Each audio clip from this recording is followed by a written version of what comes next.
ಶ್ರೀನಿವಾಸ್ ಅಂತ you was suffering for the last 7.5 years.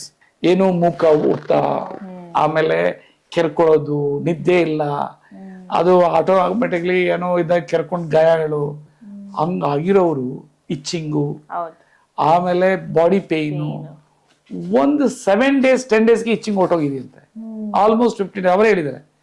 ಆಮೇಲೆ body 7 kg wait reduce ಆಗಿದೆ, ಮುಖ ಎಲ್ಲ ಶೈನಿಂಗ್ ಇದೆ, ಆಮೇಲೆ ಇದು ಅದನ್ನ ವೈಟ್ ಇದಾಗುತ್ತಲ್ಲ ಪೊರೆ, not patches, that is vitiligo, that I have not seen. ಆ ಡಿಸೀಸ್ ನಾನು ಇದುವರೆಗೂ ಕ್ಯೂರ್ ಆಗಿರೋ ನಾನು ನೋಡಿಲ್ಲ. ನಾನು ಹೇಳ್ತಾ ಇರೋದು ಪೊರ್ಕು ಅಂತಾರೆ, ಅದನ್ನ ಒಂಥರ ಕೆರ್ಕೊಂಡ್ರೆ ಬರ್ತಾ ಇರ್ತೈತೆ, ಪೌಡರ್ ಕೈಂಡ್. ಸೊ ಅಂಥವುದೆಲ್ಲದನ್ನ ಆಗಿ ಹೊಸ ಸ್ಕಿನ್ 10 days ಅಲ್ಲೇ ಶುರು ಆಗ್ತದೆ, 7 to 10 days, 1 ತಿಂಗಳಲ್ಲಿ ಆಲ್ಮೋಸ್ಟ್ ಇದಾಗಿ. ಅವರು 50+ ಏಜ್, ಅವರು ಎಂಗೇಜ್ಮೆಂಟ್ ಡ್ರೆಸ್ ಮತ್ತೆ ಹಾಕೊಂಡಿದ್ದಾರೆ ಅಂದ್ರೆ ಈಗ ಅವರೇ ಹೇಳಿದ್ದಾರೆ.